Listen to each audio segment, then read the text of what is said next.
Greetings everyone, here's Lodrick and this is the game War in the Pacific Advance Edition. And this is my play-by-email match against KilRoy. This is a rematch. We're still playing Scenario 1. For me it is still Empire of Japan and KilRoy commands the Allied forces. New is that this is now the 27 beta map. So there's some small modification to this map layout. And KilRoy start with working Mark 14 torpedoes. Or American US torpedoes, not only Mark 14, 13, 15 also. And the rest, we start off more or less where we stopped. This is now the 1st of January 1942, so we finished the first month of the war. And out of Batavia is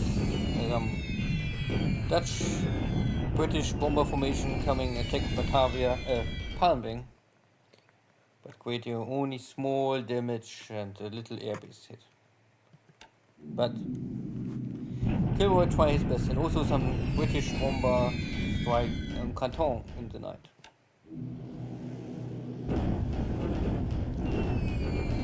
KilRoy knows that his fighters are not strong enough, and he maybe also don't have the range to attack in Palmbang, so he try his best to attack me at night. Why not? And also some B-17s coming and hit here one of my light cruisers. But these are only 500-pound bombs, so they are normally not strong enough to sink a ship immediately. But yeah, maybe 1 week to repair this damage. Missing, there's still some allied submarine.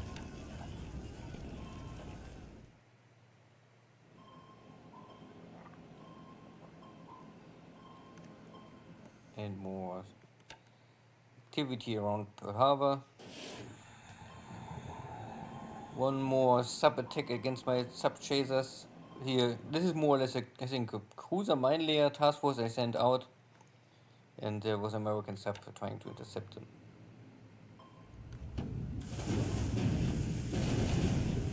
More hunting of subs. And I also would pick up now here this empty bases. I only would want to make sure that there's nothing left behind at KilRoy. Maybe keep here some subs in the base, sneaking and waiting.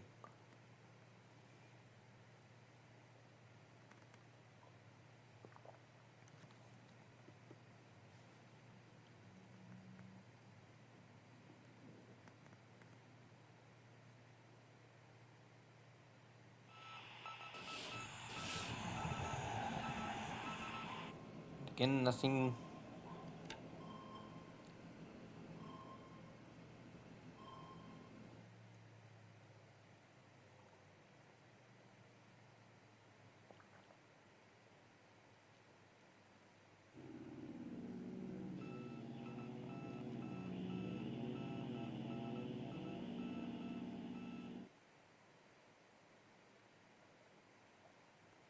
And of course, bad weather.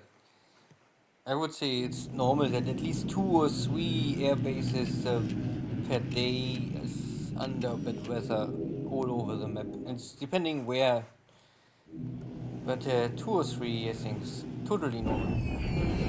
So out of Bangkok, some suppression or support air strikes to slow down the British forces, even killing some units.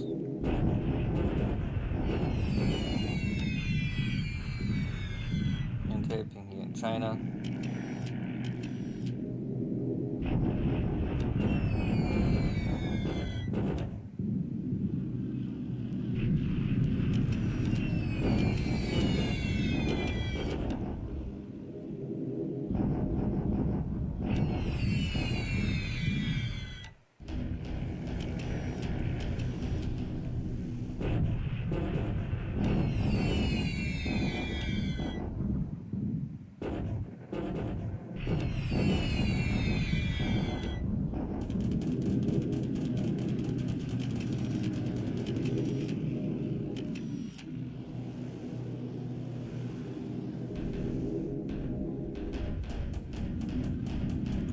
Nothing really special. Also, not really a big amount of airstrikes. There was a lot of grounding, maybe in the afternoon.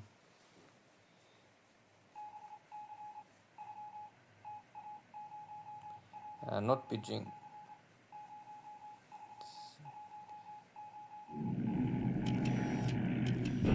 But some airstrikes against the airport of Bataan, and only minimum damage.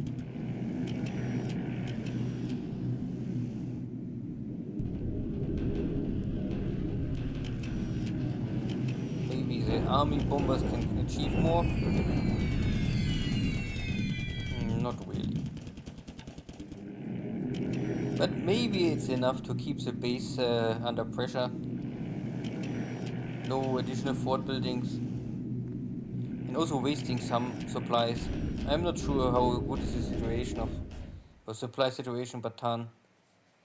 And this was already the air war, so no navy bomber strike, no sweeping, nothing else.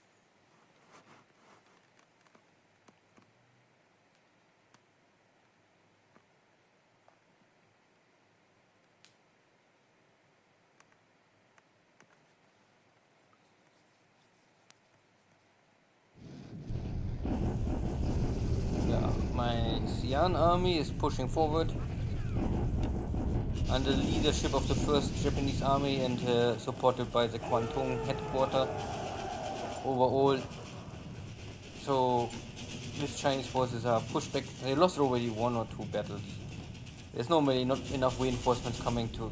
But I think this is maybe here's the last hex with double terrain. So after this wave over is clear, clear, clear.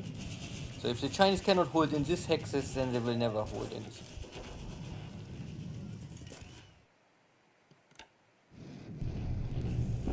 This is my Canton army, or the 23rd Japanese army, you can also say. And they overcome the defense in Hong.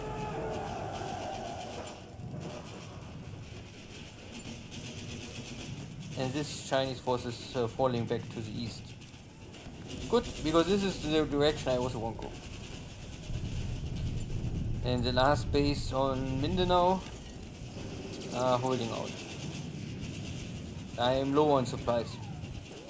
I don't have really high casualties, the others have higher casualties, so, but I don't know. I can try it once again, or I must ship in a little more supplies. I also try to take Porta Princesa. This is more successful. It is normally always maybe more clever, or you must split it. You take first this base before you attack Porta Princesa, then I think the units will give up, but no guarantee, so I simply take first Porta Princesa. Now there's no air base or navy base left. The units are now in the jungle, so they cannot really help anyone.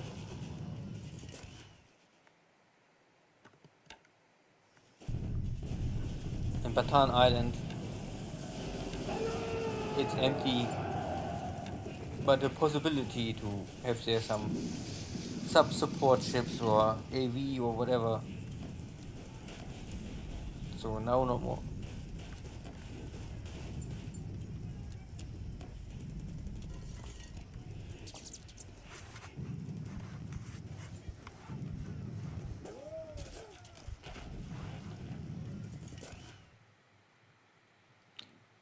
So now it's really January. This was the first day of January. Now we're at the 2nd January already.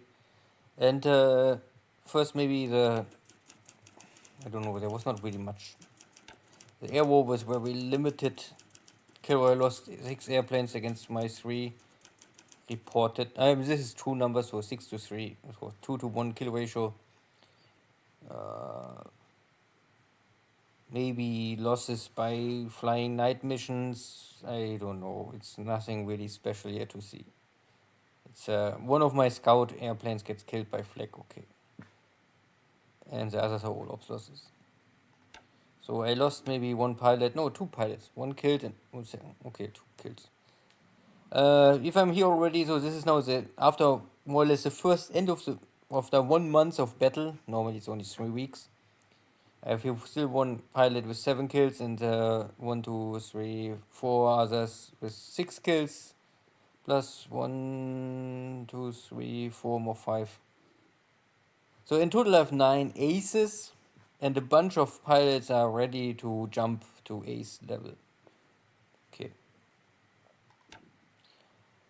Also, maybe the overall kill ratio now is that KilRoy lost these are British Buffaloes. Most of them gets all killed air to air. So, and Nick is already P40, but you can see the difference is only a third. So KilRoy using his British Buffaloes where it is possible, but he can simply not fight with zeros. P40s suffer, but not so terrible. Wildebeest, I intercepted many of them, and so they most get all killed. Yeah, killed and destroyed. Hudsons, these are Dutch twin engine bombers. This is Dutch buffaloes, so you can add this buffaloes with this buffaloes together. Then you have a total number of buffaloes. Blenheim ones is also a twin engine British bomber. And here's first my zero fighters. But I lost at the end 25 zero fighters for maybe,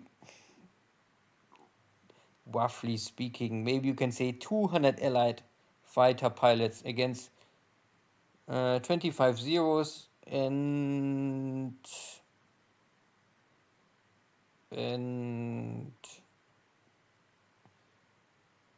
5, maybe 5. So in total, maybe I lost 30. So I lost 30 fighter planes. The Allies lost roughly 200 fighter airframes.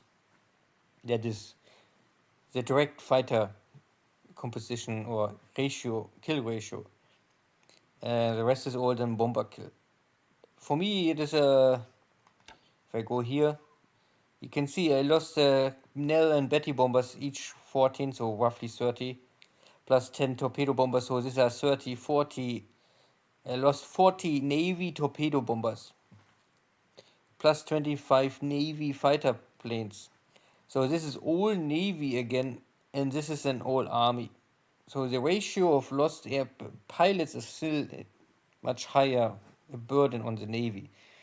But I think there's simply no way around this. Zero fighters are now your number one fighter airframe, and Nell and Betty bombers simply, they often operate without escort and they get killed easily. I mean, a Key 21 or Key, all of these Japanese bombers, light bombers, medium bombers, they all get killed very easily. They don't have any protection, not like the Americans or British. Here again, only for the Allies now. Nothing else specialty to see. B-17s, this is a better forces. There's a whole high ops losses, but this could be also related to flak damage maybe, or damage by interceptors from zeros or Oscars. I don't know if 14 kill or lost ratio is okay. I think it's maybe common. Nothing too crazy high. Also, the Catalinas, KilRoy lost not too many of them. No, I think this is all very normal. What really stands out is maybe the high losses of British Buffaloes and the high losses, but I don't know, Wildebeest, they are also outdated torpedo bombers. If you catch them, you can kill them easily. Yeah, so I would say this is okay. Ship sunk, maybe. So my Japanese ship by points. I lost one very good cargo ship. Or maybe better I go for military equipment. I like to split this normally.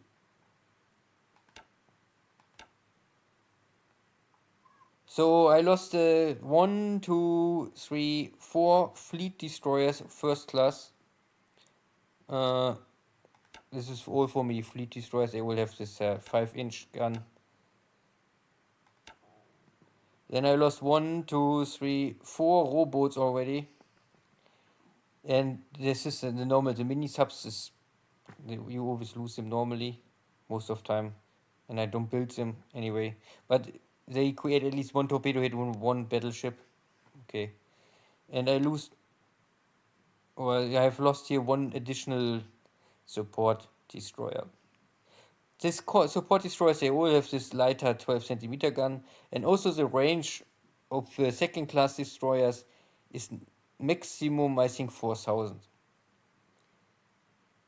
There is every destroyer with a endurance over 4,000 is always a first class destroyer with a bigger gun. And I think everything what is up to 4,000 is always second class. You can split it in the gun, but you can also see it normally in the endurance much easier. So this is my losses. So a lot of short range rowboats they're all short range. They don't have this strong torpedo. They're weaker. For killing merchant ships, it doesn't matter. To sink a cargo ship or a tanker, this torpedo is okay. It's simply only like American S-boat. If you hit a cruiser, battleship, or carrier with this kind of stuff, the damage is simply much smaller. For killing a destroyer, I will also say it doesn't matter. But if you have protection, heavy cruisers, carriers, battleships, then you will see the difference. So my losses. The rowboats, of course, I don't like to lose them, but I would still say losing here first class destroyers is maybe the biggest pain and suffering for me. And I don't know if I really lost AOs. No, I lost 1 mini tanker. Okay. I lost no AP. I lost 1 good cargo ship, 2 normal cargo ships. Nothing really too special here. This is of course fog of war, so keep this in mind. No carriers, no escort carriers. A battleship? No, I don't think so. But heavy cruisers, Boise and De Ruyter sunk for this both for sure. I think there was more. A bunch of destroyers, but not so many.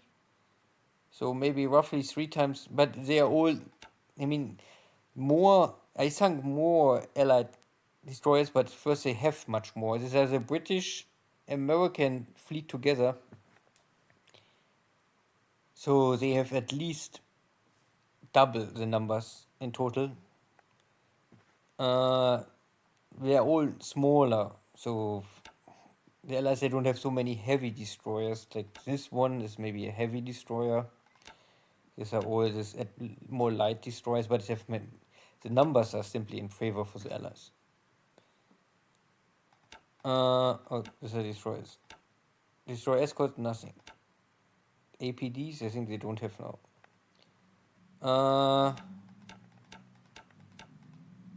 The most successful was maybe the sinking of a bunch of these submarines.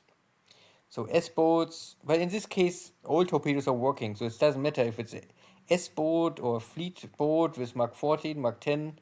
This is a Mark 10, not so strong like a rowboat, and they all have Mark 14. They are much stronger. And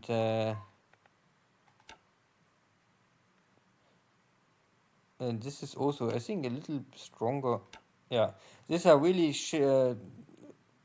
I think the range is a difference. 11,000 with 4.2 for rear. This is less range, 2 front, 2 rear. But I don't know why they have more points. Something must be better on this ship. Durability 30. Yeah, okay. These are not so steady. Okay. So this is why they're more expensive. So to get rid of the submarine was for me really important. This is why I hit so hard on Manila. Because KilRoy have working torpedoes, and the Japanese anti-submarine equipment is simply not good enough. If you play with this configuration, I think it's better to try to get rid of this initial American submarine fleet in Manila, or you will have problems. The Allies, they have still a submarine fleet in Pearl Harbor, and they produce more submarines over time, so it's only for the short 2-3 months. Once then you get always an upgrade in March and May, and latest I think in June June you could say maybe the Japanese anti-submarine equipment is okay to handle submarines. Not very well, but at least possible. Good. What else I can say? So ship sunk is done. I still have ships under construction, of course. I push for carriers what is possible, and I push what is coming quickly to get it in service, to simply have fast everything what is possible on the map. These ships are coming all later, and if they come in 2 years or in 3 years, it's really not a big change. For me, it's important what I can get up to June of 42. Because if I can get now 2 heavy carrier fleets, each can take on the Americans, and I have maybe the better chance to sink 1 or 2 American fleet carriers. Now, once this is possible and I achieve this victory, well, then other question is also, there is not really so much to push. You can really only choose, you push the carriers, you push the Yamato battleships, I don't know why. Then you could push the light cruisers, also don't know why. Destroyers, I push what is possible, more is not possible. Other option is push for the submarines, but I would say if I must choose between submarines, light cruisers, super battleships, or carriers, I will always go for carriers. Yeah. The only question is if you stop the production of the light cruisers or if you stop the production of the submarines. I stop the production of submarines but keep the light cruisers working. Well, yeah, this is, I think, your personal preference. But carriers I always push. But what I don't push is Tayo, it's simply too expensive to push. And I always stop the Shiano, but this is only by game design. I really don't know why they never fix this. This makes no sense. I would at least give this carrier 72 aircraft capacity. If you keep all the rest, but at least this is simply too less. Because this is normally a repair carrier, but there is no repair function in this game. I mean, normally the idea was every damage and this, or every airplane need not only normal maintenance, it need a really repair. You simply send to this carrier, and then this carrier is specialized for repairing and maintenance aircraft. But there is no function in this game. But this is the reason why the capacity was so low, because the carrier was simply have a lot of maintenance equipment. Anyway. Yeah. I cannot really say here much more. Discussion about light cruisers, I mean, what you want to discuss here, build them or don't build them. And of course, this one is a better light cruiser, but you have also only one. The game don't give you the choice to choose what kind of ship you want build, or if you want build additional ships, you only can say yes or no, and normal speed or no speed or fast speed. This is all very limited. I don't know why, but I think this is really lacking in this game. No choice. I would simply really say much more. You have the choice to build whatever you want build. If you give already the command over so many so many functions in this game, why you cannot choose what kind of ships you want built, or how many at least you want built. Anyway, good. This will not change anything of the situation. So in China again, I think everything is working. Maybe not very quickly, but at least smoothly. No big setback so far. I only realized that maybe here's a bigger Chinese army building up. We will see. But the capture of Hong Kong, defense of Canton was also successful. Now Kukong fall. I will simply walk here behind and try to achieve here victory in the source. And at the same time doing the same here at the Shanghai area. And then maybe finish the liberation and protection of Southeast China. I simply don't go for Central China now. This is again not my focus point. I go for Xi'an, Lenshao, and the oil. Simply this area, this borderline is the industry. If the Japanese player can take this basis, he have already achieved 80% of what is really important in China. Take the oil and the heavy industry away from the Chinese, bring it in Japanese control. This already will hamper all Chinese activity in the long run. The next is maybe here the central source Chinese area with heavy light industry. And the central China area is really only if you want a total victory over the Republic of China. It's not really necessary. My units are maybe a little slow, but yeah, this is a road. I lost here 1 or 2 days because my guys took the wrong direction. I think in best case I would be now in Mole Mine, but okay. Maybe need 1 more week.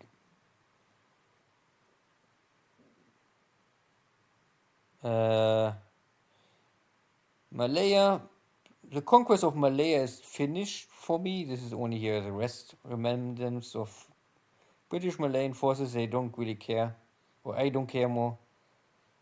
I try to get everything in Johor Bahru so that I can finish in the next 1 week maybe the Battle of Singapore.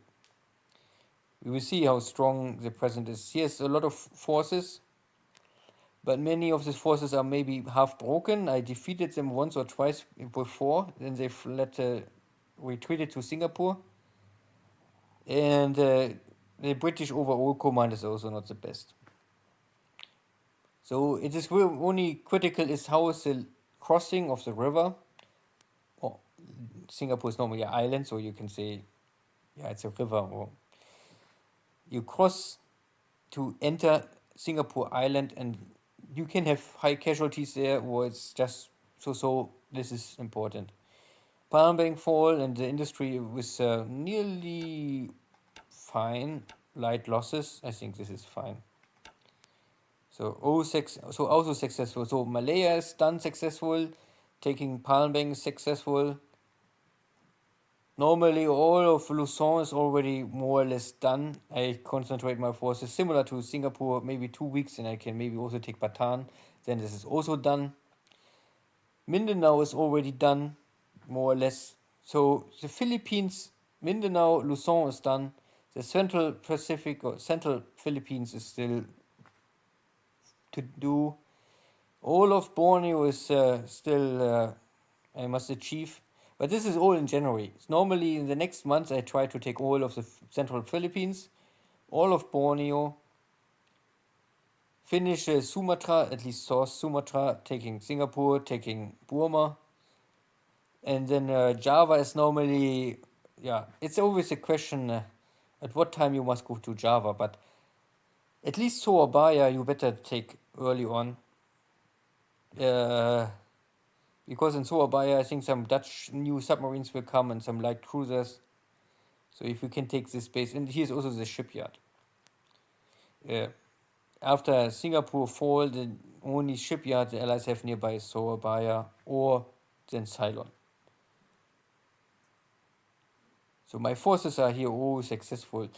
I don't really see any problem more. These units are all defeated. The forces in Batavia, Batan is also defeated once at least.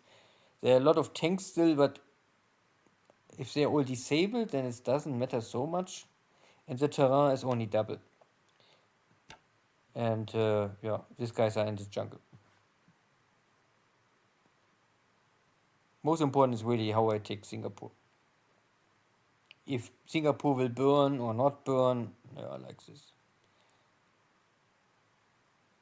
And Rabaul, I still waiting for my carriers coming back.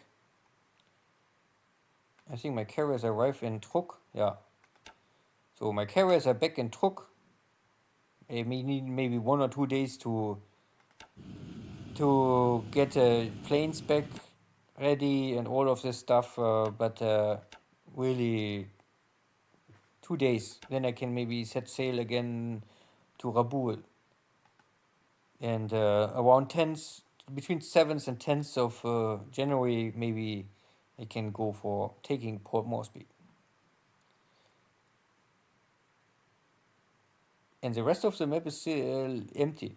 KilRoy was able, or he come at least I think twice already for the Marshall Islands, bombarding here a little airstrike, simply only give a little pressure, but then run away, nothing more. But if he have his carrier still in the Central Pacific, then he cannot have them in South Pacific. So I can maybe still use the time to go for Port Moresby. Once Port Moresby is secured, then Tulagi. Once Tulagi is done, then maybe Luganville or Nomaya. And maybe then it's enough. The only additional task or I hope I can go is maybe for Fiji. But Fiji is already a long distance. This is still all, I mean, if you have Nomaya, Efate, Luganville, they all stay close together, plus maybe Tulagi to link them. This is already a more far away distance. Last time I also go for New Zealand, but this is really a long distance. So if I think 2 or 3 American fleet carriers, I could do this. But again, the resources are simply limited. And yeah, we will see. If you have any special question, if you want to know anything what I don't report so far, let me know. But we will see how this continue. See you next time. Take care. Bye bye.